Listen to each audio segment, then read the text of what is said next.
tayo pumunta, papayagan ba tayo? Dito nga lang, bawal eh. Oh, di ba? Oh, dito nga lang, bawal na eh. Ngayon,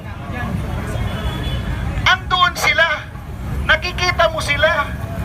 Sila dati nasa kalsada.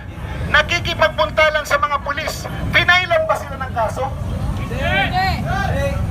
Si Bibi Sara, tinulak lang ng konti, umiyak na kaagad, pinailan ng kaso. Di ba? Nagsalita lang na may papatayin, pinapaimbestigahan sa NBI. Ginawa ba yan sa mga left-leaning groups na yan? Hindi. Kaya baliktad na ang nangyayari ngayon, kaya nandito kami. Sobra na kasi, di ba? Ang kanilang pinapakita dyan sa investigasyon na yan ay puro naman propaganda.